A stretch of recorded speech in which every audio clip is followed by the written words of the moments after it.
Setiap kali es batu dari pabrik Haji Agus mencair, selalu tersisa sesuatu di dasar gelas. Potongan kecil daging manusia yang tak pernah bisa dijelaskan asalnya. Selamat datang di Jagat Demit, membuka gerbang dunia tak kasat mata. Di sebuah desa kecil di pinggiran kota Pekalongan, berdiri sebuah bangunan besar berdinding seng dan bertuliskan Pabrik Es Batu Kristal, H. Agus. Awalnya bangunan itu hanyalah gudang kosong peninggalan pabrik tahu yang sudah lama bangkrut. Tapi sejak Haji Agus membeli dan merenovasinya, tempat itu berubah menjadi sumber kehidupan baru bagi warga sekitar. Suara mesin penggiling es, aroma besi, dan dinginnya udara dari ruangan pendingin membuat suasana sekitar terasa hidup setiap pagi. Haji Agus dikenal sebagai sosok yang sederhana. Dulu ia hanyalah pedagang kelontong di pasar Banjarsari. Ia bekerja keras bangun sebelum subuh, pulang menjelang malam. Banyak yang menghormatinya karena keuletan dan kedermawanannya. Tapi nasib manusia tak selamanya datar.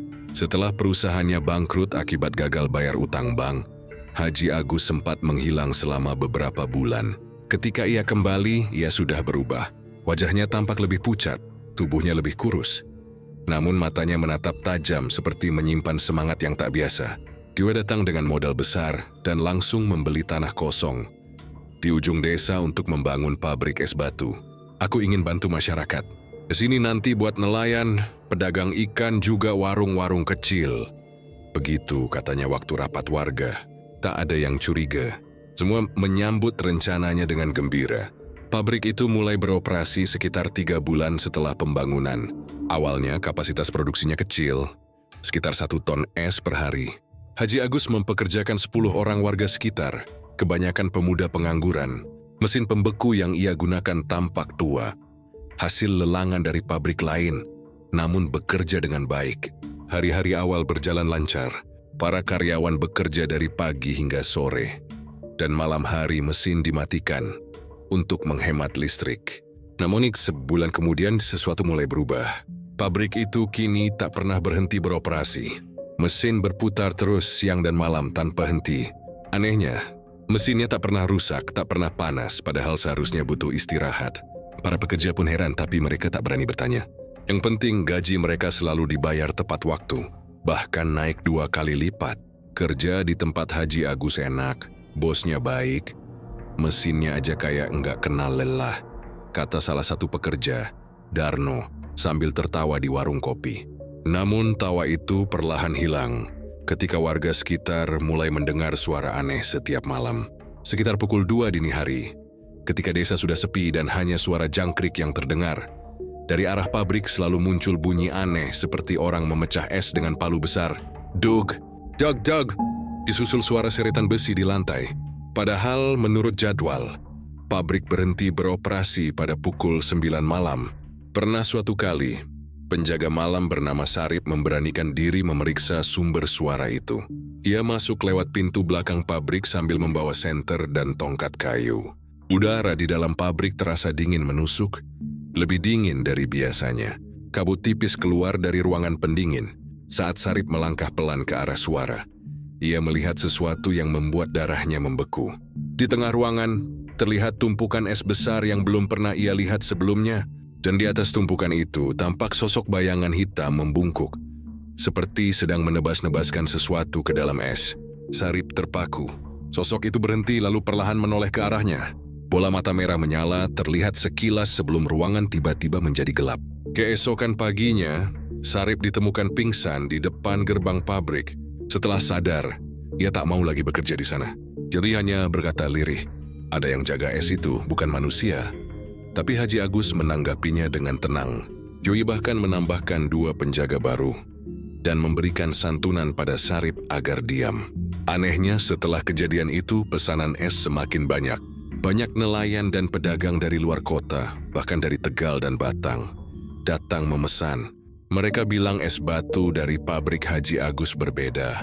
Lebih dingin, lebih bening, dan tidak mudah mencair meski dibiarkan di udara panas berjam-jam. Ada yang menyebutnya es ajaib. Harga jualnya pun naik, namun orang-orang tetap membelinya.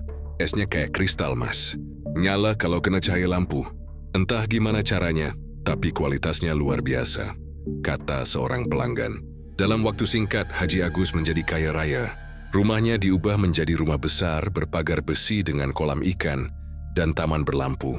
Ia membeli mobil baru, menunaikan umrah 2 kali, dan bahkan mulai membangun masjid kecil di dekat pabrik. Semua ini orang menganggapnya pengusaha sukses yang diberkahi rezeki halal. Tapi bagi mereka yang tinggal paling dekat dengan pabrik, malam-malam menjadi mimpi buruk. Kadang terdengar suara langkah kaki berat di atap rumah, suara besi diseret di jalan, dan suhu udara di sekitar pabrik turun drastis hingga terasa seperti musim salju. Beberapa anak kecil yang lewat di depan pabrik malam hari mengaku melihat kabut tebal keluar dari cerobong, dan dari dalam kabut itu muncul bayangan besar mirip manusia, tapi kepalanya tertunduk. Itu mungkin uap air, kata Haji Agus menenangkan warga. Tapi uap air tak mungkin berjalan dan menatap balik ke arah mereka. Suatu sore Darno, karyawan yang paling lama bekerja di pabrik itu, menyadari hal aneh. Setiap pagi sebelum produksi dimulai, tumpukan es di ruang penyimpanan sudah bertambah banyak padahal malamnya mesin dimatikan. Ia mencatat jumlah produksi setiap hari, tapi selalu saja hasil akhir lebih banyak daripada yang mereka buat. Ketika ia melapor ke Mandor hanya berkata, "Sudah, jangan banyak tanya. Gyoneng pentu kerja." Tapi rasa penasaran itu membuat Darno tak tenang. Malamnya, ia bersembunyi di balik tumpukan drum untuk mengintip. Sekitar tengah malam, pintu ruang pendingin terbuka sendiri. Udara dingin meluap keluar seperti napas raksasa.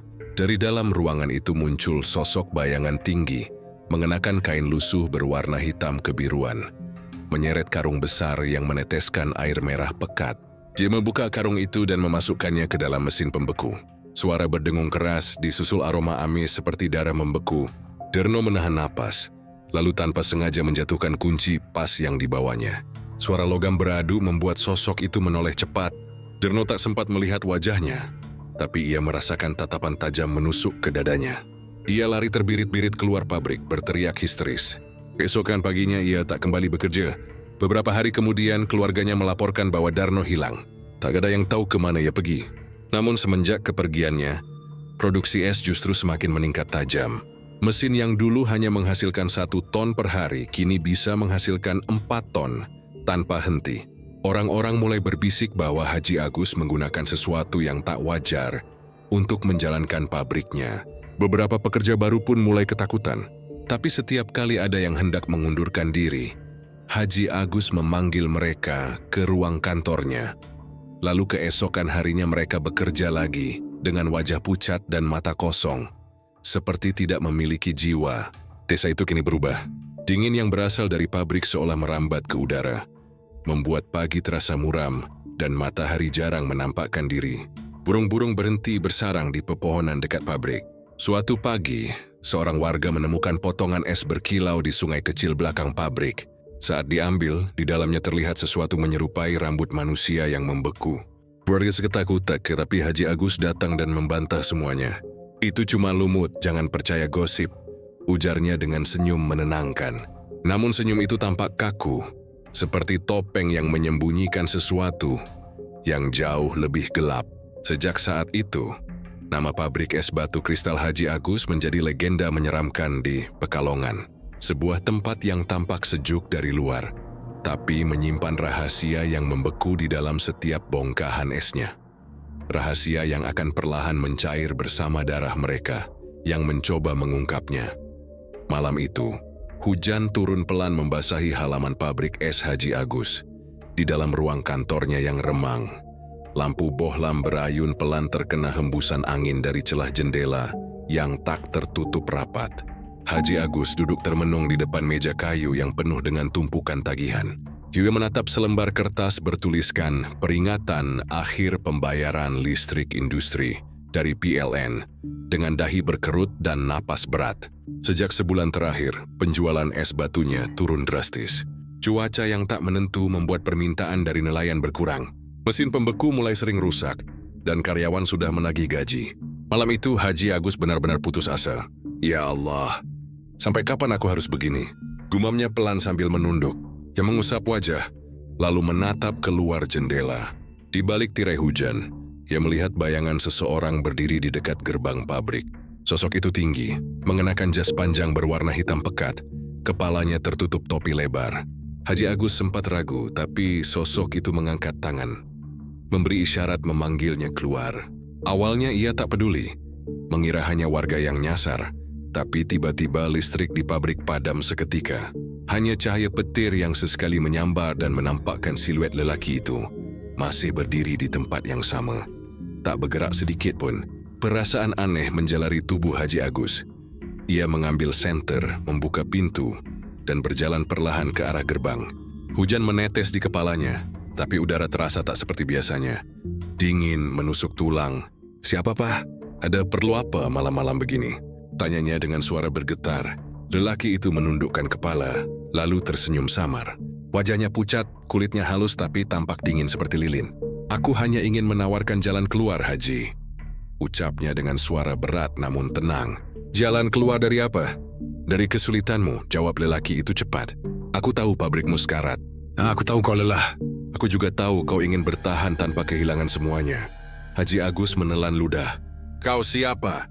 Lelaki itu tersenyum lebih lebar, memperlihatkan gigi yang terlalu putih untuk ukuran manusia. "Kau boleh memanggilku Kiraga Hitam. Aku datang untuk menawarkan bantuan.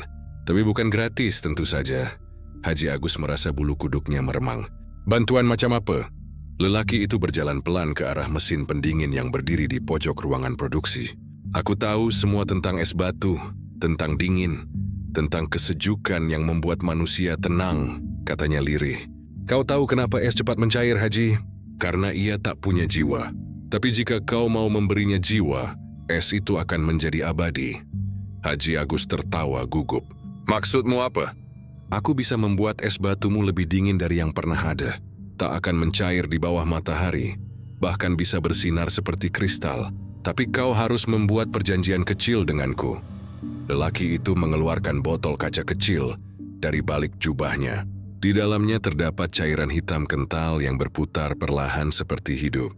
"Teteskan sedikit darahmu ke air pertama yang kau gunakan besok pagi.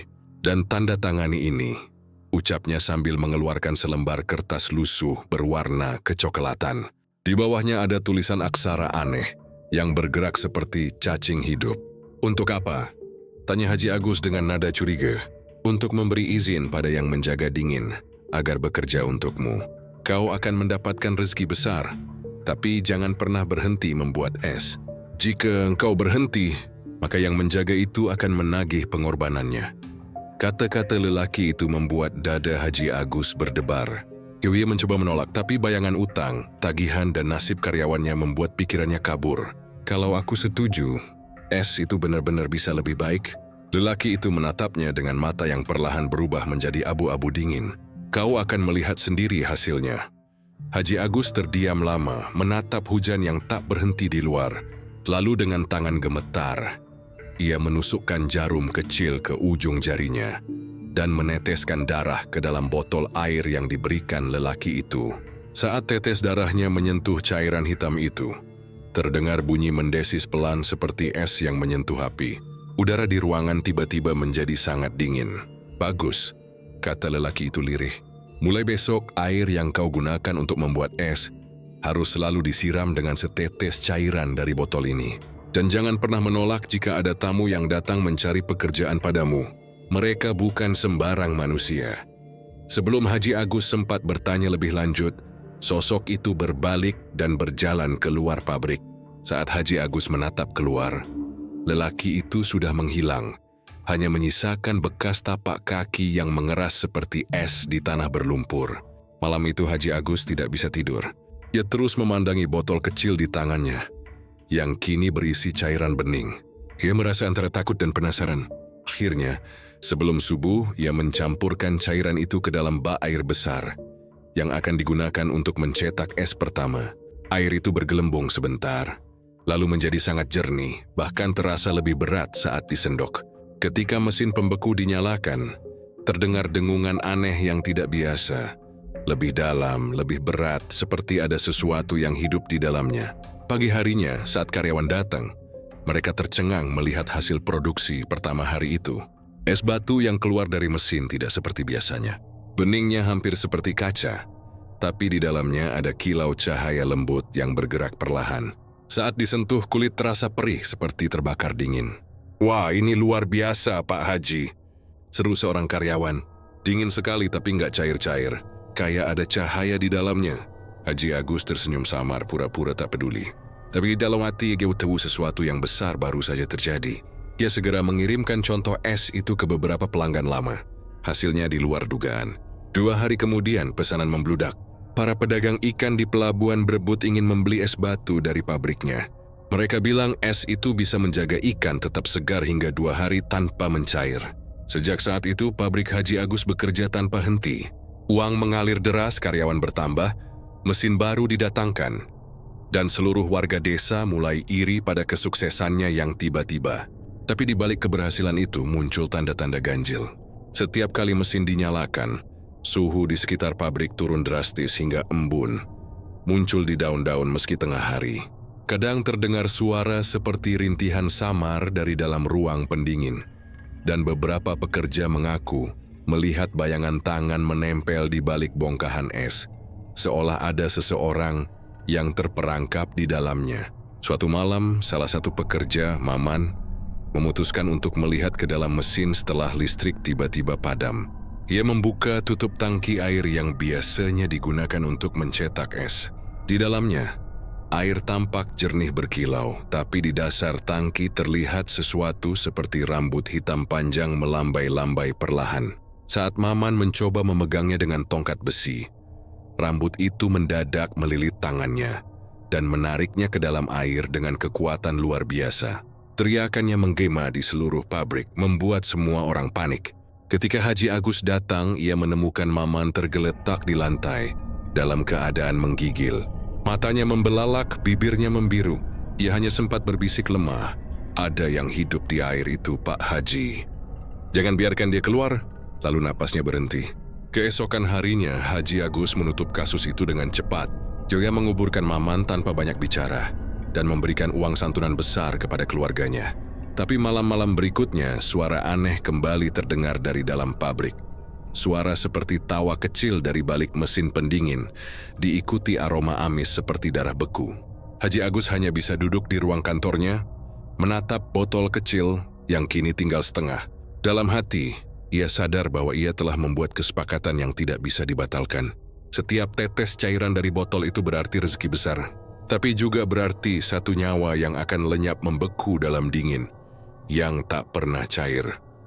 Sejak peristiwa itu, nama pabrik es batu kristal Haji Agus makin terkenal di Pekalongan dan daerah sekitarnya. Pedagang ikan, penjual minuman, bahkan rumah makan besar rela antre untuk mendapatkan pasokan es dari sana. Semua orang sepakat bahwa es batu buatan Haji Agus berbeda dari es lainnya. Lebih jernih, lebih padat, dan yang paling aneh, tidak pernah mencair. Di pasar-pasar ikan, para penjual menyimpan ikan dengan es itu seharian penuh, tanpa air lelehan sedikit pun. Awalnya semua orang senang, tapi perlahan, kebanggaan itu berubah menjadi ketakutan. Salah satu pelanggan tetap, seorang pedagang ikan bernama Pak Minto, mulai curiga. Suatu siang, ia mendapati bahwa sebagian es yang menutupi ikan di gerobaknya masih keras, meski sudah terpapar matahari sejak pagi. Dia memecahkan sepotong kecil, berniat memeriksa keanehannya. Tapi begitu pecahan es itu menyentuh kulit tangannya, rasa perih luar biasa menjalar hingga ke tulang, seolah ada sesuatu yang menyedot panas tubuhnya lewat jari-jarinya. Ia menjatuhkan es itu sambil menjerit. Dan ketika diperhatikan, ujung jarinya tampak memutih seperti membeku. Sejak hari itu tangannya tidak pernah kembali normal. Kulitnya kering, pucat, dan terasa dingin seperti mayat. Cerita tentang tangan Pak Minto menyebar cepat. Tapi bukannya membuat pelanggan takut, justru makin banyak orang penasaran.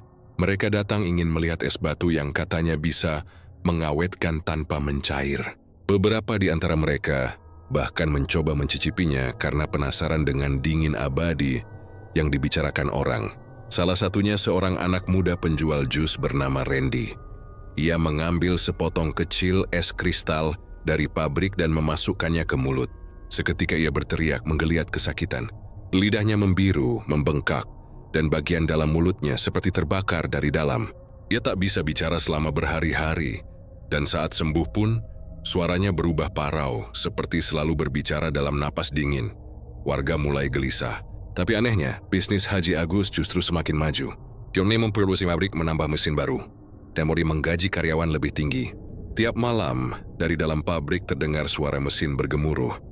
Kadang diselingi suara logam beradu, seperti palu menghantam besi. Beberapa warga yang lewat malam-malam mengaku melihat kabut tebal keluar dari ventilasi pabrik. Dari dalam kabut itu, kadang muncul bentuk-bentuk aneh seperti tangan dan wajah manusia yang menekan-nekan dinding seng. Namun gangguan paling menakutkan justru dialami para pelanggan. Banyak di antara mereka yang melaporkan bahwa di malam hari, ketika mereka menyimpan es batu Haji Agus di dalam freezer, terdengar suara tangisan lirih dari dalamnya. Tangisan kecil seperti anak kecil yang menangis ketakutan. Awalnya mereka mengira itu hanya suara es yang retak, tapi suara itu kadang berubah menjadi erangan atau bisikan. Ada pula yang mengaku mendengar suara perempuan memanggil namanya dari balik kulkas. Salah satu pedagang minuman, Bu Yanti, bahkan mendapati freezernya berembun dari dalam, dan di kaca embun itu terbentuk tulisan samar, "Tolong keluarkan aku." Malam-malam di desa, tempat pabrik itu berdiri menjadi terasa berat dan ganjil. Suhu udara turun setiap kali tengah malam, seolah hawa dingin dari pabrik menyebar sampai ke rumah-rumah penduduk. Anjing-anjing sering menggonggong ke arah bangunan pabrik, lalu tiba-tiba diam dengan ekor diapit. Ketakutan tanpa sebab, kadang terdengar suara seperti benda besar jatuh di dalam. Tapi tak ada seorang pun berani mendekat. Salah satu karyawan pabrik, Suro, mulai resah. Tuyuannya memperhatikan bahwa jumlah produksi es terus meningkat, tapi jumlah air yang digunakan tidak pernah bertambah. Ia bertanya-tanya dari mana tambahan volume itu berasal. Suatu malam, ia memutuskan untuk mengintip proses pencetakan es di ruangan tertutup tempat hanya Haji Agus yang boleh masuk. Ia menunggu sampai semua pekerja pulang, lalu bersembunyi di balik tumpukan karung garam. Tepat pukul 12 malam, pintu ruangan itu terbuka pelan. Dari dalamnya keluar hawa dingin luar biasa, hingga napas Suro mengembun. Ia melihat Haji Agus masuk sambil membawa kendi berisi cairan hitam, sama seperti minyak tapi berkilau seperti logam cair. Dengan langkah tenang, Haji Agus menuangkan cairan itu ke dalam tangki air besar, sambil komat kamit mengucap sesuatu dalam bahasa yang tak dimengerti. Saat cairan itu menyentuh permukaan air, terdengar bunyi mendesis pelan dan airnya mulai berputar. Dari dasar tangki muncul gelembung-gelembung besar, dan di dalamnya tampak bayangan wajah manusia yang menjerit kesakitan sebelum lenyap kembali ke dasar.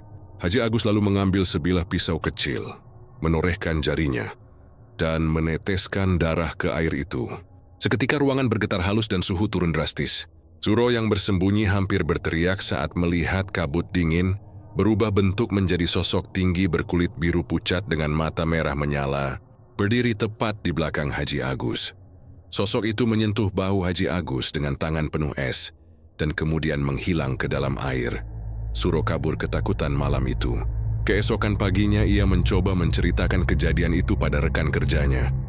Tapi saat baru membuka mulut, tenggorokannya kaku. Dari bibirnya keluar uap putih dan suaranya hilang sama sekali. Ia lumpuh bisu, dan sejak hari itu hanya bisa menatap kosong dengan mata yang membeku. Desas-desus mulai beredar luas. Beberapa orang mulai berani menyebut bahwa es batu dari pabrik itu bukan dibuat dari air biasa, melainkan dari darah manusia yang dikutuk menjadi dingin. Bahkan seorang dukun tua dari desa sebelah datang diam-diam ke sana, membawa air kelapa dan dupa. Ia berkeliling di sekitar pabrik sambil membaca mantra. Lalu tiba-tiba berhenti di dekat parit tempat limbah air pabrik mengalir. Air limbah itu tampak jernih, tapi jika diperhatikan di permukaannya ada kilatan seperti serpihan kaca berwarna merah muda. Sang dukun memasukkan jarinya ke dalam air, lalu menjerit dan menariknya cepat-cepat. Ujung jarinya beku, dan dari dalam es kecil di ujung kukunya terdengar suara bisikan lirih. Gyoyet langsung menutup telinga dan berlari pergi sambil berkata, "Airnya bukan air. Itu tempat arwah tersesat disimpan." Kabar itu segera menyebar ke seluruh desa. Warga yang dulu bangga karena punya pabrik besar kini mulai menghindarinya. Tapi meski banyak yang takut, mereka tidak bisa berbuat apa-apa. Setiap malam, truk-truk besar datang mengambil es dan meninggalkan pabrik dalam kabut tebal. Dari kejauhan, terlihat uap putih membumbung tinggi seperti napas raksasa yang berhembus ke langit. Suatu malam yang dingin, seorang ibu muda bernama Wati mendapati anaknya yang berusia 7 tahun menjerit histeris di depan kulkas. Ketika ia datang, anaknya gemetar ketakutan sambil menunjuk ke arah freezer yang terbuka. "Beri ada orang di dalamnya," kata anak itu sambil menangis. Wati melihat ke dalam dan memang, di balik lapisan es batu kristal yang ia beli dari pabrik Haji Agus, tampak bayangan wajah perempuan dengan mata terpejam seperti sedang tidur di dalam es. Ketika Wati menatap lebih lama, mata perempuan itu tiba-tiba terbuka, menatap balik ke arahnya. Es itu pecah sedikit, dan suara lirih terdengar. "Aku kedinginan. Tolong aku keluar." Es tersebut langsung dibuang Wati ke sungai. Tapi malamnya suara ketukan di kulkas terus terdengar, seperti seseorang berusaha keluar dari dalam. Keesokan paginya, kabar itu menyebar cepat. Banyak warga memutuskan berhenti membeli es dari pabrik itu. Tapi anehnya, para pelanggan besar justru tetap datang, bahkan makin banyak. Seolah mereka tidak mendengar kabar buruk itu. Haji Agus sendiri kini jarang terlihat. Ia lebih sering mengurung diri di ruang kantornya. Para pekerja mengatakan bahwa setiap malam, lampu ruangan itu tetap menyala, dan dari jendela terlihat siluetnya berbicara pada seseorang. Padahal tak ada siapa-siapa di dalam. Kadang terlihat ia berdiri di depan cermin besar, meneteskan sesuatu ke permukaannya, dan bayangannya di cermin tidak bergerak mengikuti gerak tubuhnya. Seiring waktu, hawa dingin dari pabrik itu semakin menyebar. Tanah di sekitar bangunan menjadi keras dan lembab, dan rumput berhenti tumbuh. Beberapa warga mengaku melihat es kecil terbentuk di parit bahkan saat siang bolong. Dan ketika mereka mencoba memecahnya, dari dalam pecahan itu keluar aroma busuk dan suara bisikan kecil. Di Pekalongan, orang mulai memanggil produk Haji Agus dengan julukan es setan. Es yang tak pernah mencair, es yang membawa dingin hingga ke jiwa. Tapi bagi mereka yang pernah menyentuh atau menyimpannya, dingin itu tak lagi bisa hilang. Tubuh mereka perlahan kehilangan kehangatan. Tidur selalu dalam keadaan menggigil. Dan jika bercermin, napas mereka selalu terlihat putih seperti kabut. Sebagian dari mereka mulai menghilang satu persatu. Dan yang tertinggal hanya jejak aneh di rumahnya. Sebuah bongkahan es kecil berkilau seperti kristal. Di dalamnya samar terlihat wajah mereka sendiri. Pagi itu udara di sekitar pabrik es batu milik Haji Agus terasa lebih dingin dari biasanya. Kabut tipis menggantung di atas atap seng. Dan cerobong pembuangan uap tampak berasap meski mesin baru akan dinyalakan. Para karyawan berdiri di depan gerbang, sebagian masih mengantuk sambil menggosok tangan menahan hawa dingin. Namun pagi itu terasa berbeda. Ada sesuatu yang janggal. Salah satu pekerja, Tono, belum terlihat sejak semalam. Biasanya, Tono datang paling awal untuk memeriksa suhu pendingin. Tapi hari itu, pintu ruang penyimpanan es masih tertutup rapat. Saat salah satu karyawan mengetuk pintu sambil memanggil-manggil namanya, tak ada jawaban. Dari celah pintu keluar semburan udara dingin bercampur aroma amis seperti darah beku. Ketika pintu dibuka, mereka menemukan lantai ruang pendingin dipenuhi lapisan es yang licin dan bercak merah kehitaman yang membentuk jejak kaki. Jejak itu berhenti begitu saja di tengah ruangan, seolah si pemiliknya menghilang di udara. Mereka panik dan berlari memanggil Haji Agus, tapi pria itu justru tampak tenang. "Mungkin Tono terpeleset dan keluar lewat belakang," katanya dengan suara datar. Namun ketika diperiksa, pintu belakang dikunci rapat dari luar. Sore harinya, atas saran salah satu karyawan senior, mereka melihat rekaman CCTV untuk mencari petunjuk. Gambar di layar awalnya terlihat normal. Tono masuk ke ruang pendingin sambil membawa skop es. Tapi menit berikutnya, layar mulai bergetar seperti terkena gangguan. Muncul kabut putih menebal dari arah mesin pembeku. Di tengah kabut itu terlihat sosok tinggi berwarna hitam, seperti bayangan manusia, yang berjalan mendekat. Wajahnya tak terlihat jelas, hanya matanya yang tampak menyala redup seperti bara api di tengah salju. Tono menoleh, lalu tubuhnya tiba-tiba kaku dan jatuh. Sosok itu mendekat menyentuh tubuh Tono, dan dalam sekejap tubuh Tono menghilang dari pandangan, menyisakan genangan air beku di lantai. Semua yang menonton rekaman itu spontan mundur ketakutan. Salah satu karyawan bahkan muntah karena merasa melihat bayangan wajah Tono memantul di layar monitor dalam bentuk es membeku. Haji Agus segera mematikan rekaman itu, menatap semua orang dengan sorot tajam, lalu berkata, "Jangan ada yang membicarakan ini keluar." Namun rasa takut tak bisa dibendung. Satu persatu pekerja memutuskan berhenti. Dalam seminggu, lebih dari separuh karyawan mengundurkan diri, meninggalkan surat pernyataan di atas meja kantor tanpa pamit. Tapi yang aneh, setiap kali ada yang pergi, keesokan harinya selalu muncul wajah-wajah baru di pabrik itu. Pria-pria asing berkulit pucat, berbicara sedikit, dan bekerja tanpa istirahat.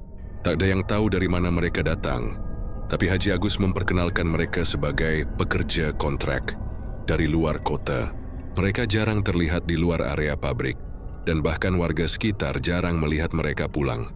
Pada malam hari, beberapa warga mengaku mendengar suara ketukan keras dari dalam ruang pendingin, seperti seseorang yang mencoba keluar. Kadang disertai suara seretan besi, kadang terdengar lirih suara memanggil, "Bukakan, dingin sekali di sini."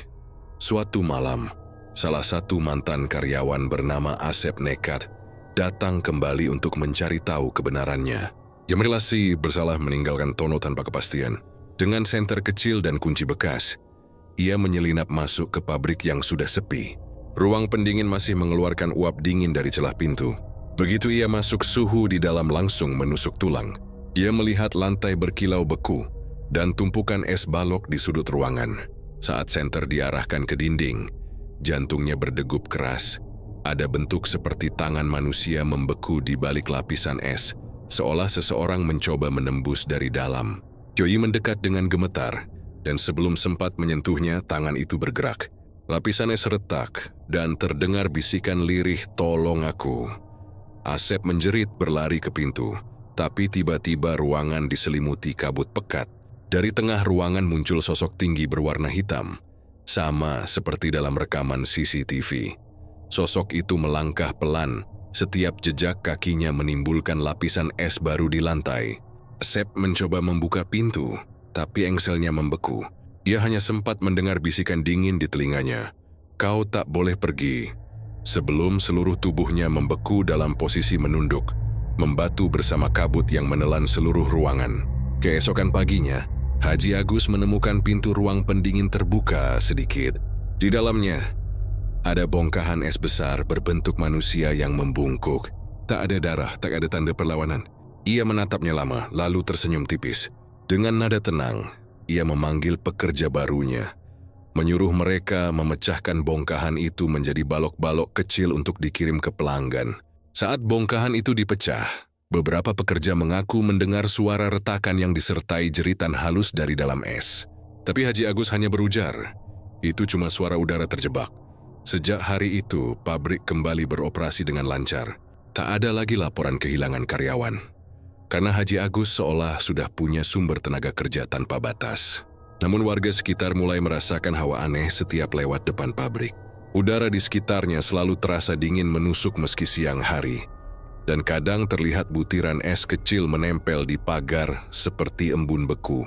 Anak-anak dilarang bermain di sana, karena beberapa di antara mereka mengaku melihat bayangan orang melambaikan tangan dari balik jendela ruang pendingin.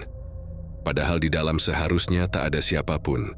Di tengah ketakutan itu, penjualan pabrik justru semakin meningkat. Es batu kristal dingin Haji Agus menjadi favorit di seluruh Pekalongan. Pedagang ikan, restoran, bahkan hotel-hotel besar mulai memesan dalam jumlah besar. Tak ada yang tahu bagaimana Haji Agus bisa mempertahankan produksinya meski pekerjanya berganti terus. Yang jelas, setiap malam dari dalam pabrik selalu terdengar suara besi beradu. Kadang seperti sekop menabrak es, kadang seperti langkah kaki yang terseret pelan. Suara itu berhenti tepat saat azan subuh berkumandang, meninggalkan hawa dingin yang menempel di dinding-dinding rumah warga. Namun bagi sebagian orang yang masih tinggal dekat pabrik itu, mereka tahu suara itu bukan berasal dari mesin. Mereka bersumpah, jika malam benar-benar sunyi, di antara suara mesin pembeku terdengar lirih suara manusia memohon, "Jangan hancurkan aku. Aku masih di sini." Tapi tak ada yang berani mendekat untuk membuktikan. Karena siapapun yang mencoba masuk ke ruang pendingin itu, tak pernah benar-benar keluar dalam keadaan sama. Malam itu, suasana di sekitar pabrik es batu milik Haji Agus begitu hening. Hanya terdengar suara jangkrik dan desir angin yang sesekali menerpa pepohonan di belakang bangunan. Asap tipis keluar dari cerobong mesin pembeku, padahal jam menunjukkan lewat tengah malam, waktu ketika seharusnya pabrik sudah berhenti beroperasi. Warga yang tinggal paling dekat dengan pabrik, seorang pria tua bernama Surip, terbangun karena mencium aroma aneh. Bau amis bercampur dupa terbakar terhembus melalui celah jendela rumahnya. Ia mencoba menutup hidung, tapi rasa penasaran membuatnya keluar. Dari balik pagar kawat di belakang pabrik, ia melihat sesuatu yang membuat bulu kuduknya berdiri.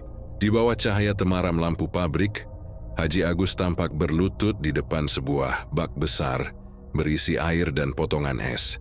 Tangan kanannya memegang pisau kecil, sementara tangan kirinya menggenggam segenggam garam kasar. Suara gumamannya pelan, seperti bacaan doa, tapi nada dan intonasinya terasa janggal. Beberapa kalimat terdengar mirip ayat suci, namun diucapkan terbalik. Setiap kali ia selesai melafalkan satu baris, air di bak itu bergetar seperti hidup. Surip membungkuk sedikit, mencoba melihat lebih jelas. Bau darah makin kuat. Ia menatap cairan di dalam bak, dan jantungnya berdetak keras. Air itu tampak berwarna merah kehitaman. Di atas permukaannya mengambang beberapa potongan daging kecil bercampur es batu. Tiba-tiba, dari dalam air muncul bayangan besar seperti wajah seseorang yang menjerit kesakitan. Haji Agus meneteskan darah dari ujung jarinya ke dalam bak, lalu suara seperti erangan rendah terdengar, membuat Surip hampir berteriak. Dia buru-buru menutup mulut, menahan napas. Di sekitar Haji Agus, udara mendadak terasa membeku. Bayangan gelap melintas di dinding pabrik, menyerupai sosok tinggi besar tanpa kepala. Surip melangkah mundur perlahan, tapi langkahnya menginjak ranting kering yang patah nyaring. Haji Agus langsung menoleh, matanya memerah seperti bara. Surip spontan berlari, tak sempat melihat bagaimana bayangan itu muncul dari dalam air dan menjulur tangan hitam ke arah Haji Agus, seolah menuntut sesuatu. Keesokan paginya, warga geger karena salah satu penduduk desa, seorang pemuda bernama Darto, menghilang setelah pamit membeli rokok malam sebelumnya. Ibunya menangis histeris dan beberapa warga menuduh Darto menjadi korban begal. Tapi Surip yang tahu apa yang ia lihat semalam merasa ada yang lebih buruk dari itu. Dia mencoba bercerita kepada ketua RT, namun hanya dianggap mengigau karena ketakutan. Mungkin kamu cuma lihat bayangan mesin, Surip. Jangan bikin orang panik, begitu kata mereka. Tapi bau amis dan asap dupa masih tercium setiap malam, menandakan bahwa ritual itu tak berhenti. Pabrik es batu Haji Agus kini semakin ramai. Pelanggan datang dari berbagai kota, memuji es produksinya yang lebih dingin dan jernih dari es manapun. Tapi di sisi lain, angka kehilangan warga sekitar terus bertambah. Aneh ya, semua korban selalu menghilang pada malam di mana pabrik bekerja penuh. Tak ada jejak, tak ada tanda-tanda pencurian atau perampokan, hanya lenyap begitu saja. Dalam waktu 2 bulan, 8 orang desa hilang tanpa jejak. Bahkan anjing-anjing penjaga di sekitar pabrik kerap menggonggong ke arah belakang bangunan, tapi tidak berani mendekat. Suatu malam, rasa penasaran membuat Surip kembali nekat mengintip. Ia ingin memastikan apa yang sebenarnya terjadi di dalam bak besar itu. Kali ini ia membawa senter kecil dan duduk di balik tumpukan drum kosong. Suasana pabrik sunyi, hanya lampu di belakang yang menyala redup. Tak lama kemudian suara langkah pelan terdengar. Dari arah gudang, Haji Agus muncul lagi, mengenakan sarung hitam dan peci putih. Tapi kali ini ia tidak sendirian. Di belakangnya berjalan 4 orang berpakaian serba putih, dengan wajah tertutup kain tipis. Mereka melangkah tanpa suara, seperti tidak menapak tanah. Di tangan mereka ada benda panjang seperti tali yang di ujungnya tergantung kantong kain, berisi sesuatu yang meneteskan cairan merah. Surip menahan napas saat mereka mendekat ke bak. Haji Agus membuka tutup bak, dan udara dingin langsung menyembur seperti dari dalam lemari es raksasa. Ia menuangkan isi kantong kain itu ke dalam bak, dan Surip nyaris menjerit ketika melihat kepala manusia terguling keluar, mengambang perlahan di antara bongkahan es. Para sosok berpakaian putih itu mulai bergumam pelan, mengucapkan kata-kata yang terdengar seperti mantra dalam bahasa yang tak dimengerti. Kuesi dalam bak berputar, memancarkan cahaya kebiruan. Dari permukaannya muncul tangan-tangan kecil seperti berusaha meraih udara. Lalu muncul suara-suara lirih, tangisan, jeritan, dan tawa yang saling tumpang tindih. Surip menggigil. Ia sadar kepala yang tadi dilempar ke dalam bak adalah wajah Darto. Bola matanya membeku, tapi bibirnya masih tampak bergerak-gerak pelan, seolah berusaha berkata sesuatu. Saat Haji Agus menunduk dan mencelupkan tangannya ke air, Surip bisa mendengar jelas kalimatnya. "Terimalah ini sebagai ganti produksi malam ini." Bak itu bergetar, lalu tenang. Para sosok berpakaian putih menghilang dalam kabut, meninggalkan Haji Agus yang tersenyum puas. Setelah ritual itu, suara mesin pabrik berdengung lebih keras dari biasanya. Air di saluran pembuangan belakang memantulkan cahaya aneh seperti kristal yang menyala dari dalam. Surip berlari pulang dengan tubuh gemetar, tapi malam itu juga ia jatuh sakit. Tubuhnya menggigil hebat seperti kedinginan, meski sudah diselimuti tebal. Dalam tidurnya, ia mengigau menyebut nama Darto berulang kali, mengatakan bahwa bocah itu belum benar-benar mati, hanya tertidur di dalam es. 2 hari kemudian, Surip meninggal dengan kondisi tubuhnya membeku dari pinggang ke bawah. Warga terkejut, padahal suhu udara di Pekalongan saat itu sedang panas-panasnya. Sejak kematian Surip, tak ada lagi yang berani mendekati area belakang pabrik. Tapi kisah itu menyebar dari mulut ke mulut. Beberapa pedagang ikan yang datang malam hari mengaku melihat siluet perempuan berdiri di dekat bak besar. Rambutnya panjang menutupi wajah, dan tubuhnya tampak berembun seperti uap es. Ia berdiri memandangi air di bak itu, sambil meneteskan sesuatu dari tangannya, yang biru kebiruan. Ketika mereka mencoba mendekat, sosok itu hilang, meninggalkan genangan air yang membeku di tanah. Namun hal paling mengerikan terjadi beberapa minggu kemudian. Suatu pagi, ketika karyawan baru hendak mengambil air dari bak pendingin, mereka menemukan sesuatu yang membuat mereka berteriak histeris. Di dasar bak, di antara lapisan es yang bening, tampak wajah-wajah manusia yang membeku. Mata mereka terbuka lebar seolah sedang menatap dari bawah air. Beberapa mulut tampak terbuka, dan dari celah bibirnya keluar gelembung kecil. Ketika salah satu karyawan menyentuh permukaan air, wajah itu bergerak sedikit, lalu hancur menjadi serpihan es. Haji Agus datang tergesa-gesa, menenangkan mereka sambil berkata bahwa itu hanya bayangan dari refleksi lampu. Tapi malamnya pekerja yang melihat wajah-wajah itu menghilang tanpa jejak. Warga yang tinggal tak jauh dari sana mulai merasa diteror. Setiap kali pabrik beroperasi di malam hari, selalu ada satu rumah yang pintunya diketuk keras 3 kali. Tak ada siapapun di luar ketika mereka membukanya. Tapi keesokan paginya selalu ada salah satu penghuni desa yang hilang. Orang-orang mulai mengaitkan kejadian itu dengan bak besar di belakang pabrik, tempat ritual itu dilakukan. Namun tak ada yang berani melapor atau masuk ke sana. Karena mereka tahu, siapapun yang melihat isi bak itu secara langsung, hidupnya tak akan lama. Dan di tengah semua ketakutan itu, pabrik es batu Haji Agus terus beroperasi. Asap dari cerobongnya tak pernah berhenti keluar, bahkan saat hujan deras sekalipun. Di malam-malam tertentu, cahaya biru dari bak pendingin terlihat dari kejauhan, berpendar samar di langit seperti aurora aneh. Orang-sorang tahu, setiap kali cahaya itu muncul, es batu produksi Haji Agus keesokan harinya akan tampak lebih jernih, lebih dingin dan lebih laku dari biasanya. Tapi bersamaan dengan itu, satu lagi nyawa dari desa sekitar akan lenyap, membeku dalam ritual yang tak pernah berhenti. Kabar tentang es batu milik Haji Agus semakin menyebar luas. Tak hanya di Pekalongan, tapi sampai ke kota-kota tetangga seperti Batang dan Tegal. Para pedagang ikan, pemilik kafe, hingga restoran besar berebut memesan. Mereka bilang es buatan Haji Agus berbeda, lebih jernih, lebih tahan lama, dan ketika dicampur ke minuman, rasanya lebih segar dan berbeda. Tapi di balik pujian itu, mulai muncul desas-desus mengerikan. Beberapa orang yang tak sengaja mencairkan es batu itu, di rumah mengaku mencium bau aneh yang menusuk, seperti daging busuk yang terendam air. Ada pula yang mengaku melihat gelembung-gelembung kecil di permukaan air, yang membentuk wajah manusia menjerit. Salah satunya seorang penjual jus bernama Lina. Menjadi saksi pertama, ia menemukan satu bongkahan es dari pabrik Haji Agus, yang di dalamnya tampak seperti potongan jari manusia.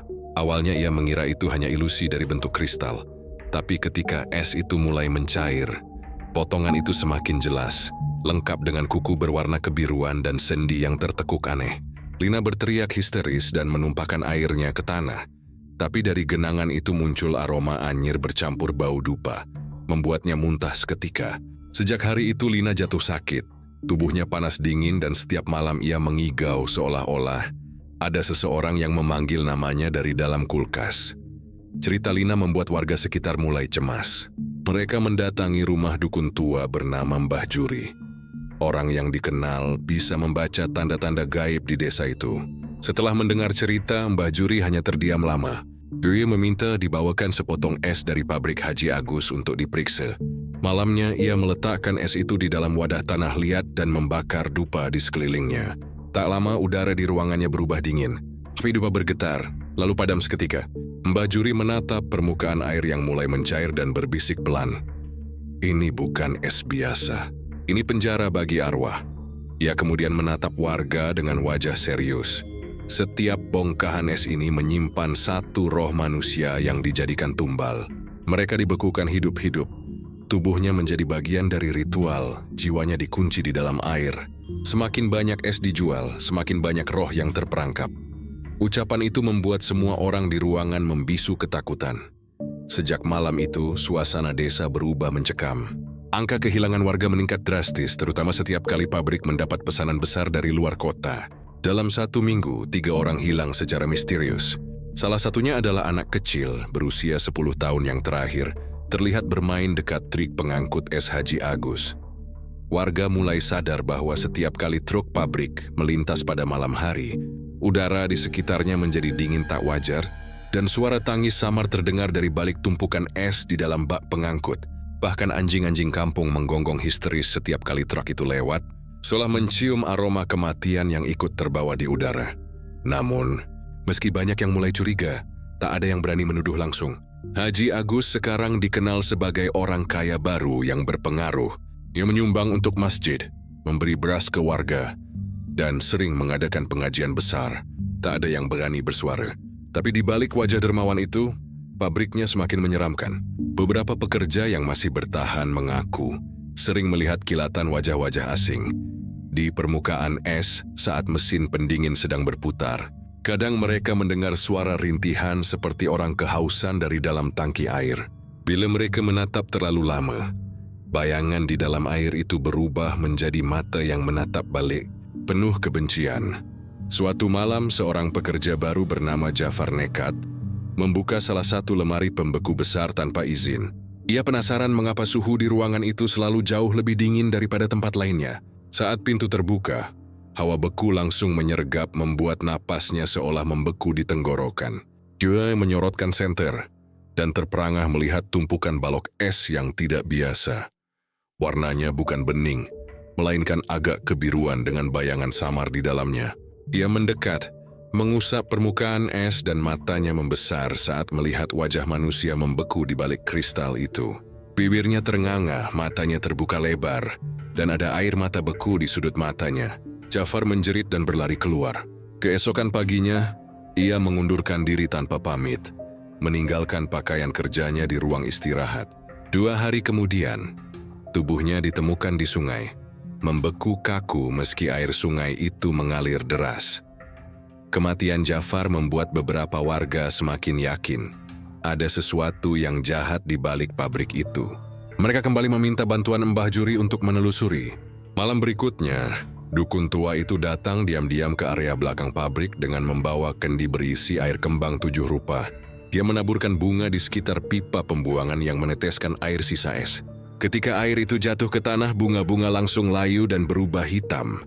Mbah Juri gemetar dan berucap lirih, "Air ini tercemar roh. Setiap tetesnya mengandung jiwa yang disiksa." Ia segera menancapkan tongkatnya ke tanah. Lalu dari bawah permukaan terdengar bisikan-bisikan pelan, seperti banyak orang yang berbicara bersamaan. "Dengan gelap, tolong kami, Suara-suara itu menggema di telinganya hingga ia hampir pingsan. Sejak malam itu, Mbah Juri jatuh sakit dan tak pernah keluar rumah lagi. Orang-orang bilang setiap malam terdengar suara gemerisik es dari dalam kamarnya, padahal ia sudah tak punya kulkas. Beberapa pelanggan besar mulai berhenti memesan setelah mendengar rumor mengerikan ini. Tapi pabrik Haji Agus tetap berjalan tanpa hambatan. Anehnya, meski kehilangan banyak pelanggan, pabrik tetap mampu memproduksi dan menjual es dalam jumlah besar. Truk-truk misterius datang tengah malam dan mengangkut es tanpa ada yang tahu kemana tujuannya. Kadang dari celah truk terlihat kabut putih keluar dan terdengar suara samar, seperti seseorang menangis. Warga yang masih berani lewat depan pabrik pada malam hari bersumpah pernah melihat bayangan wajah-wajah manusia menempel di dinding es yang sedang dimuat, menatap mereka dengan ekspresi putus asa. Haji Agus tampak makin makmur. Rumahnya diperluas, mobil mewah datang silih berganti. Dan setiap kali ada warga yang meninggal, ia selalu datang memberi santunan, seolah ingin menutup bau busuk di balik usahanya. Tapi tak semua bisa ia sembunyikan. Suatu malam, seorang sopir truk yang baru direkrut datang tergesa ke rumah kepala desa. Tubuhnya gemetar ketakutan. Yuyu mengaku saat mengantar pesanan ke sebuah hotel besar. Salah satu balok es di bak truknya tiba-tiba retak. Dari celah retakan itu keluar cairan merah dan terdengar suara lirih. "Panas, tolong aku." Sopir itu hampir gila karena sepanjang perjalanan pulang, ia terus mendengar suara tangisan dari bak belakang truk. Ceris ketika berhenti di pabrik, ia melihat bayangan orang berjalan di antara balok-balok es. Keesokan paginya, sopir itu ditemukan tewas di kamarnya dengan tubuh kaku seperti patung es. Rumor kini semakin kuat. Setiap kali pesanan besar datang, pasti ada yang hilang. Semakin banyak es batu dijual, semakin banyak jiwa yang lenyap. Seolah-olah es itu sendiri haus akan korban baru agar tetap bisa hidup. Orang-orang mulai menyebut pabrik itu pabrik arwah beku. Tak ada yang berani membeli es dari sana lagi. Tapi anehnya, truk-truk pengangkut tetap beroperasi tiap malam tanpa berhenti. Warga bersumpah kadang mereka melihat Haji Agus berdiri di halaman belakang pabrik sambil menatap ke arah bak besar tempat ritual dulu dilakukan. Mulutnya bergerak pelan seperti berbicara dengan seseorang yang tak terlihat. Dan di udara sekitar, terdengar gemerincing seperti suara es yang pecah pelan-pelan. Diikuti desahan lirih seperti banyak suara berbisik dari balik kabut, meminta dilepaskan. Namun tak ada yang bisa mereka lakukan. Karena setiap orang yang mencoba membongkar rahasia pabrik itu, entah tiba-tiba pindah, hilang, atau ditemukan dalam keadaan tubuh beku dan bibir membiru. Hingga akhirnya malam-malam di desa itu tak lagi terasa normal. Kabut dingin mulai turun lebih awal. Suara jangkrik lenyap, dan dari arah pabrik selalu terdengar suara orang menangis pelan di antara dengungan mesin. Seolah-olah roh-roh di dalam es batu itu belum berhenti menjerit meminta kebebasan. Malam itu udara Pekalongan terasa luar biasa dingin, padahal bukan musim hujan. Kabut tebal menyelimuti kawasan pabrik es batu milik Haji Agus, yang kini berdiri megah di pinggir jalan desa. Mesin-mesin besar berdengung tanpa henti, seolah tak pernah tidur, mengeluarkan uap dingin yang merayap sampai keluar pagar. Namun di rumah besar Haji Agus yang terletak tak jauh dari pabrik, suasana terasa muram dan ganjil. Istrinya Bu Siti sudah berhari-hari tidak bisa tidur, karena mencium bau amis yang seolah keluar dari lantai, dari lemari, bahkan dari bantal tempatnya bersandar. Bau itu bukan sekadar bau darah biasa, melainkan seperti campuran amis dan busuk, menempel di udara dan menusuk hidung sampai membuat mual. Awalnya Bu Siti mengira itu hanyalah efek kelelahan, mungkin bau minyak atau pelumas dari pabrik suaminya yang terbawa angin. Namun setiap kali ia mencoba membersihkan rumah, aroma itu malah semakin kuat di dekat ruang penyimpanan kecil di belakang. Di sana, ia menemukan selembar kain putih yang berlumur merah kecoklatan dan basah dingin, seperti baru keluar dari air. Sejak saat itu kecurigaannya terhadap suaminya semakin besar. Malam itu, sekitar pukul 2 dini hari, Haji Agus pamit keluar tanpa berkata banyak. Ia hanya membawa senter dan kunci pabrik. Tapi entah mengapa Bu Siti merasa malam itu berbeda. Suaminya tampak lebih gelisah dari biasanya. Wajahnya pucat tapi Mata menyala seperti orang yang sedang menyembunyikan sesuatu. Setelah menunggu beberapa menit, Bu Siti memutuskan untuk mengikutinya diam-diam. Dengan mengenakan jaket tebal, ia berjalan di balik bayangan pohon-pohon kelapa menuju arah pabrik. Suara mesin bergemuruh terdengar dari kejauhan, bercampur dengan derak es yang pecah di dalam ruangan. Saat ia tiba di depan pagar, lampu-lampu pabrik semuanya padam. Hanya satu cahaya redup dari bagian belakang yang masih menyala. Tempat di mana Haji Agus biasa menampung air baku sebelum dibekukan. Dari celah pintu besi yang sedikit terbuka, Bu Siti melihat sesuatu yang membuat darahnya serasa berhenti mengalir. Di depan bak besar yang berisi air dan potongan es, suaminya berlutut sambil menunduk. Di tangannya ada sebilah pisau kecil yang meneteskan darah ke dalam bak itu. Airnya beriak, membentuk pusaran yang aneh, dan dari dasar bak muncul kabut putih pekat yang berputar naik. Haji Agus bergumam dalam bahasa yang tidak ia kenal. Suaranya berat, serak, seperti berasal dari tenggorokan orang lain. Suara itu bukan lagi milik manusia. "Darah, sudah kuberikan. Es batu harus tetap hidup," bisik Haji Agus dengan mata terpejam. Dari pusaran itu perlahan muncul sesosok makhluk. Tubuhnya tampak seperti manusia, tapi seluruh permukaannya tertutup es mengilap, memantulkan cahaya putih kebiruan. Wajahnya retak seperti kaca beku. Dan di balik celah retakan itu, sepasang mata merah menyala menatap tajam ke arah Haji Agus. Makhluk itu mengeluarkan suara gemeritak seperti tulang yang patah karena dingin. Suaranya bergema di ruangan kosong, membuat udara terasa menggigit. "Kau datang lagi?" Suara Haji Agus bergetar antara takut dan hormat. "Bantuanmu sudah membuatku kaya. Tapi mengapa harus selalu ada korban?" Makhluk itu tidak menjawab dengan kata-kata. Ia hanya mendekat, menempelkan telapak tangannya yang dingin ke wajah Haji Agus hingga uap putih mengepul di udara. "Janji harus ditepati," bisik makhluk itu dengan suara seperti es yang retak.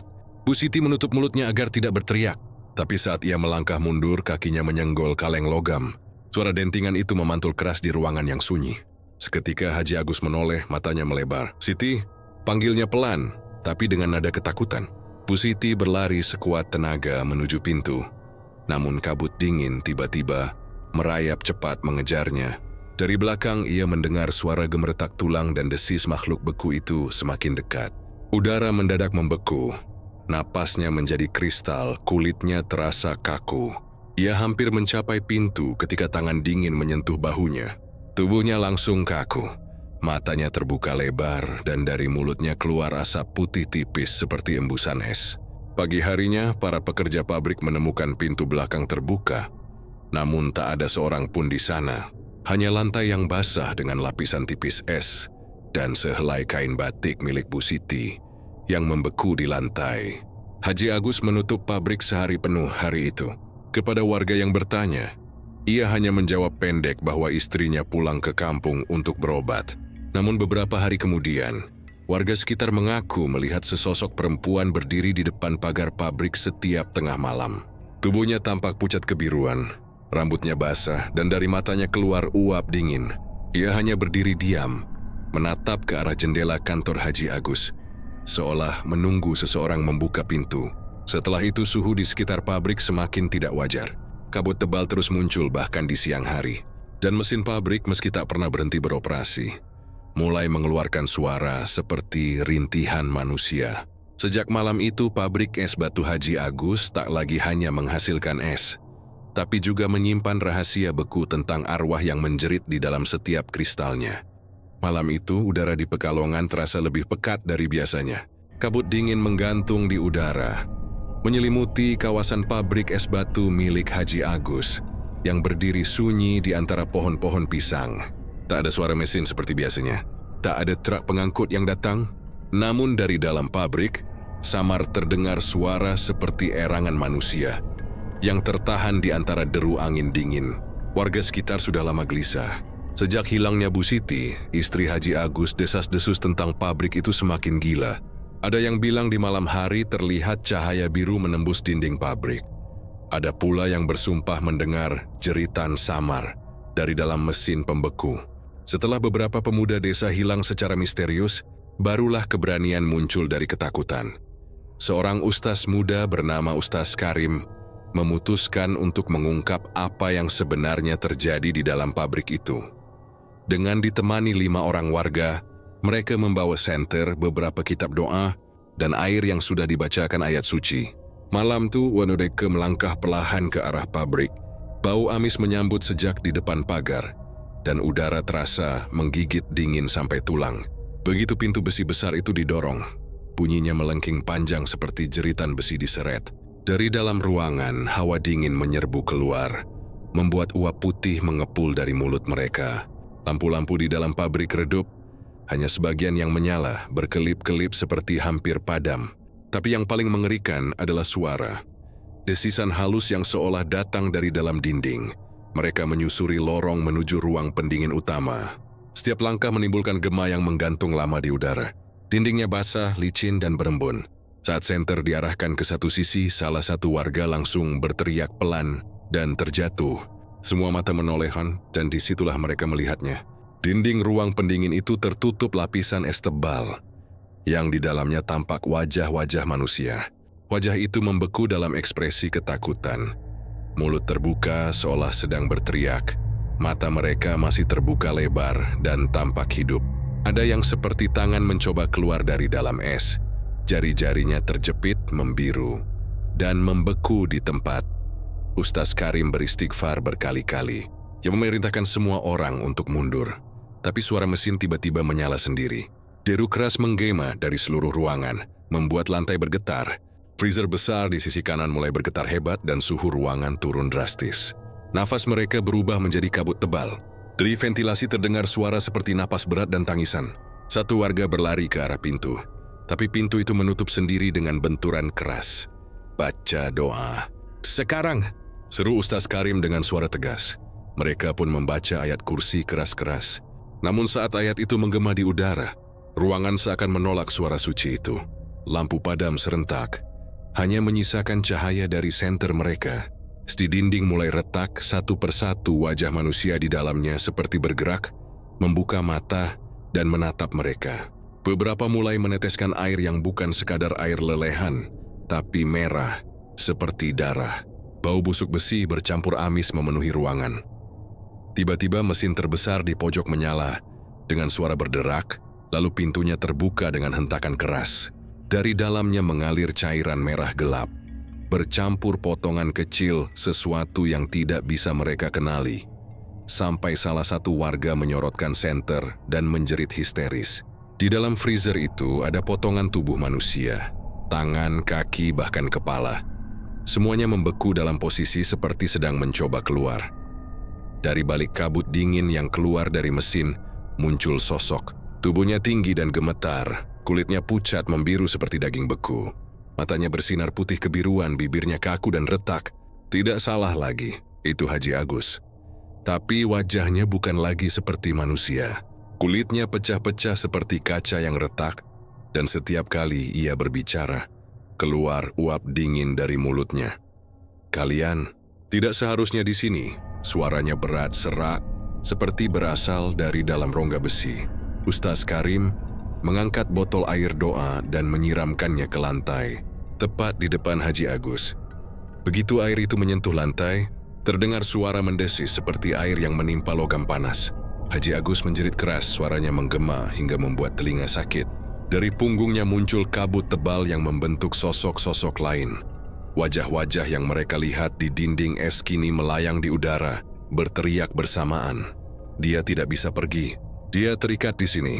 Terdengar bisikan samar dari arah dinding. Ustaz Karim terus membaca doa dengan keras. Senter-senter berkelip, udara makin dingin sampai napas pun terasa membeku di dada.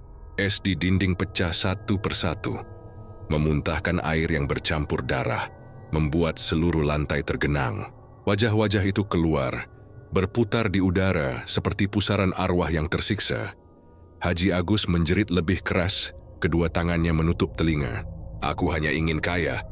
Aku hanya ingin hidup lebih baik, teriaknya, tapi suaranya tenggelam di tengah jeritan arwah. Dari dadanya, sesuatu berpendar. Kristal biru muda yang berkilau. Itu seperti inti es yang berdenyut hidup. Ustaz Karim menatapnya. Lalu dengan tekad kuat, Ia melemparkan air doa terakhir ke arah kristal itu. Begitu air itu menyentuhnya, cahaya biru meledak, membuat ruangan terguncang keras. Semua mesin mati seketika, kabut hilang, dan hawa dingin lenyap begitu saja. Ketika warga membuka mata, mereka hanya melihat Haji Agus terbaring di lantai. Tubuhnya kaku, matanya membeku seperti dua potong kristal. Dari kulitnya keluar lapisan es tipis yang perlahan meleleh, memperlihatkan wajahnya yang tenang. Tapi di sudut bibirnya tersungging senyum mengerikan. Mereka segera keluar dari pabrik yang kini basah dan sunyi. Di luar udara hangat kembali, tapi di belakang mereka terdengar suara mesin menyala pelan. Hanya sekali, lalu diam. Saat mereka menoleh, dari jendela ruang pendingin terlihat satu wajah beku masih menempel di dinding. Wajah Haji Agus sendiri. Sejak malam itu, pabrik es batu itu ditutup oleh warga. Tak ada yang berani mendekat, tapi konon, setiap malam Jumat, suara mesin masih terdengar samar dari kejauhan, dan dari cerobong pabrik, keluar asap putih yang membentuk wajah-wajah manusia menatap ke langit. Warga menyebutnya pabrik neraka, tempat di mana setiap kristal es menyimpan satu arwah yang tak bisa bebas selamanya. Sejak malam ketika pabrik es batu milik Haji Agus disegel, kehidupan di desa kecil pinggiran Pekalongan itu tak pernah benar-benar kembali normal. Warga mencoba melupakan apa yang terjadi, tapi setiap malam udara di sekitar pabrik selalu terasa lebih dingin dibanding tempat lain. Kabut tebal turun tanpa sebab, dan anjing-anjing kampung sering menggonggong ke arah bangunan itu, seolah melihat sesuatu yang tak kasat mata. Namun semua orang sepakat, pabrik itu harus dibiarkan mati bersama rahasianya. Tak ada yang berani masuk, tak ada yang berani mendekat, tapi kematian rupanya masih belum selesai menagih janji. Beberapa minggu setelah kejadian mengerikan di pabrik, Haji Agus mengurung diri di rumah besar yang dulu menjadi simbol kesuksesannya. Ia menolak keluar, bahkan menolak berbicara dengan siapapun. Dari balik jendela, warga sesekali melihatnya duduk diam di ruang tamu, mengenakan sarung dan peci hitam, menatap kosong ke arah halaman belakang tempat pabrik berdiri. Lampu di rumahnya jarang menyala. Terkadang terlihat cahaya biru redup berkelip di dalam kamar, seolah ada sesuatu yang memantulkan cahaya seperti kristal. Menurut pembantunya yang sempat tinggal beberapa hari, Haji Agus hampir tak tidur. Ia sering berbisik sendiri, memanggil nama istrinya Siti. Suaranya lemah seperti orang yang sedang tersiksa batinnya. Kadang ia duduk di dekat lemari es kecil di ruang dapur dan berbicara seolah sedang berdialog dengan seseorang. Pembantu itu kabur setelah suatu malam mendengar suara perempuan menangis dari dalam freezer, padahal colokan listriknya sudah lama dicabut. Satu pagi yang dingin di bulan Ramadan, warga gempar karena rumah Haji Agus tak lagi menunjukkan tanda kehidupan. Tak ada asap dapur, tak ada suara azan dari radio yang biasa ia putar. Setelah 2 hari tak terlihat keluar, beberapa warga bersama ketua RT memutuskan untuk masuk ke rumahnya. Mereka mendobrak pintu depan yang terkunci dari dalam, dan seketika hawa dingin menusuk keluar seperti pintu kulkas raksasa yang baru dibuka. Lantai rumah penuh embun dan licin seperti dilapisi lapisan tipis es. Udara di dalam begitu dingin hingga napas mereka berubah jadi kabut. Begitu mereka mencapai ruang tamu, semua terdiam. Di kursi kayu jati itu, duduk sosok Haji Agus, kaku, membeku dalam posisi duduk tegap. Seluruh tubuhnya dilapisi es bening tipis. Wajahnya membiru. Matanya terbuka lebar dengan pupil membeku seperti kristal kecil. Kedua tangannya menggenggam erat bongkahan es besar yang memantulkan cahaya kebiruan.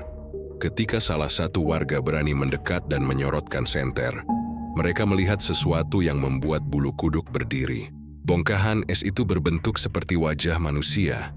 Wajah seorang perempuan, matanya tertutup, bibirnya sedikit terbuka seolah sedang berbisik. Itu wajah Bu Siti, istrinya yang hilang. Beberapa orang langsung mundur ketakutan. Ada yang beristighfar berkali-kali, ada yang langsung berlari keluar dan muntah di halaman. Tubuh Haji Agus benar-benar membeku. Bahkan kulitnya tampak bersinar seperti kaca. Polisi datang dan membawa jasadnya ke rumah sakit. Namun dokter yang memeriksa mengatakan hal yang mustahil. Tubuhnya tidak mencair sama sekali meski suhu ruangan normal. Seolah-olah ada sesuatu dalam darahnya yang membuatnya tetap beku, seperti makhluk yang tak lagi sepenuhnya manusia. Jasadnya akhirnya dikuburkan secara tertutup di pemakaman desa. Tak ada keluarga yang datang, tak ada doa panjang. Hanya beberapa warga yang menggigil ketakutan selama proses pemakaman karena udara di sekitar liang. Lahat mendadak menjadi dingin luar biasa, sampai embun menempel di nisan batu. Setelah itu, desa berusaha melupakan segalanya. Pabrik itu disegel permanen. Pintu dan jendelanya dikunci dengan rantai besar, dan papan bertuliskan dilarang masuk, dipasang di depan gerbang. Namun beberapa bulan kemudian, suara mesin mulai terdengar lagi. Awalnya samar, hanya seperti dengungan kecil di kejauhan, tapi semakin lama semakin jelas. Ngero, ngero. Seperti suara motor pendingin yang menyala pelan di tengah malam. Beberapa warga yang lewat mengaku melihat cahaya biru redup berkelip di jendela pabrik yang sudah berdebu. Bahkan penjaga malam di sekitar jalan utama bersumpah pernah melihat uap putih keluar dari cerobong pabrik itu, padahal sudah lama tidak beroperasi. Suatu malam, seorang pemuda bernama Darto yang dikenal nekat mencoba membuktikan bahwa semua itu hanya cerita. Dewi mendekat ke area pabrik sambil membawa senter. Di depan pagar, ia melihat genangan air yang membeku tipis padahal cuaca panas. Ia menjongkok untuk memperhatikan dan menemukan potongan kecil es yang berkilau seperti kristal. Darto memungutnya, dan seketika tubuhnya gemetar. Begitu es itu disentuh, terdengar suara lirih seperti napas seseorang di dekat telinganya. Tolong, dingin. Sekali, suara perempuan lemah hampir tak terdengar. Darto menjatuhkan potongan es itu dan berlari ketakutan. Namun ketika ia sampai di rumah, ia sadar sesuatu mengikutinya. Udara kamarnya tiba-tiba dingin tak wajar. Dan dari meja tempat ia menaruh senter, muncul lapisan embun tebal. Saat ia mencoba tidur, ia mendengar suara ketukan dari bawah tempat tidurnya. 3 kali, pelan tapi jelas. Keesokan paginya, ibunya menemukan Darto dalam keadaan tubuh membiru. Ia masih bernapas, tapi matanya kosong dan tangannya menggenggam sesuatu yang membeku, potongan kecil es kristal. Saat mereka mencoba melepaskannya, es itu pecah, dan dari dalamnya keluar suara bisikan pelan, "Aku di sini." Sejak kejadian itu, warga tak lagi berani lewat depan pabrik, bahkan di siang hari. Mereka menutup jalan kecil yang mengarah ke sana. Tapi anehnya, setiap musim kemarau di parit-parit sekitar bangunan tua itu, selalu muncul pecahan es kecil yang tak kunjung mencair meski terpapar matahari.